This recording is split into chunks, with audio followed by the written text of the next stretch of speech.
Mini vlog 2 பார்த்துருவோமா? ஆக்சுவலாக பார்த்தீங்கன்னா groceries எல்லாம் பார்த்தீங்கன்னா ஒரு சில ஐட்டம்ஸ் வந்து தீர்ந்து போச்சு. அதனால் வந்து 4 ஐட்டம் தான் வாங்கியிருக்கேன். அதுக்கப்புறம் வெல்லம் வந்து ஒரு 250 கிராம், அதுக்கப்புறமா பார்த்தீங்கன்னா கடுகு வாங்கியிருந்தேன், அப்புறம் விம் பாக்கெட்டு அந்த ஜெல்லு, அதுக்கப்புறமா உளுத்தம்பருப்பு. இந்த 4 பொருள் தான் வாங்கினேன். இதுவே பார்த்திங்கன்னா 135 ரூபா வந்துருச்சுங்க. வாங்கிட்டு வந்த பொருளெல்லாம் ஸ்டோர் பண்ணி எடுத்து பத்திரமா வச்சாச்சு. அதுக்கப்புறமா பார்த்திங்கன்னா நான் எங்கள் தோட்டத்துலேயே மல்லிப்பூ பூத்து இருந்தது.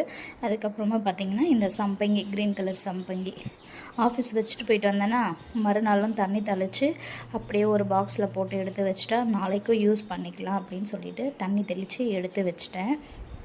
அதுக்கப்புறமா பார்த்திங்கன்னா பாத்திரம்லாம் நம்ம வாஷ் பண்ணி எடுத்து வச்சுருந்தோம் இல்லைங்களா, அதெலாம் வந்து எடுத்து அடுக்கிட்டு இருந்தேன்னா அப்புறம் மார்னிங் பிரேக்ஃபாஸ்ட்டு பார்த்திங்கன்னா நேற்று வச்ச மீன் குழம்பு இருந்தது. இட்லி செஞ்சு பிரேக்ஃபாஸ்ட்டை கம்ப்ளீட் பண்ணியாச்சு. அதுக்கப்புறமா வந்து டிஃபனுக்கு வந்து ஊற வச்சாங்க.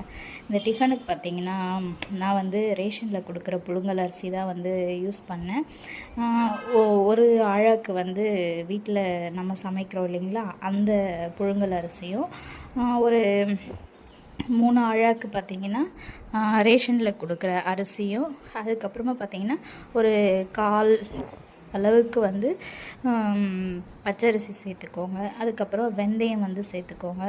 மெயினாக வந்து பார்த்திங்கன்னா உளுத்தம்பருப்புங்க. இது நம்ம எவ்வளோக்கு எவ்வளோ சேர்க்குறோமோ அவ்வளோக்கு அவ்வளோ இட்லி வந்து சாஃப்டாக வரும். அப்புறம் மதிய லஞ்சுக்கு பார்த்திங்கன்னா ஒயிட் ரைஸ், அதுக்கப்புறம் பார்த்திங்கன்னா முருங்கைக்காய், தேங்காய் அரைச்சி ஊற்றின குழம்பு, காரக்குழம்பு. செம்மையாக எம்மியாக இருந்துச்சுங்க. மினி விலாக் பிடிச்சிருந்தா சப்போர்ட் பண்ணுங்கள். நெக்ஸ்ட் ஒரு மினி விலாகில் பார்க்கலாம். பாய்.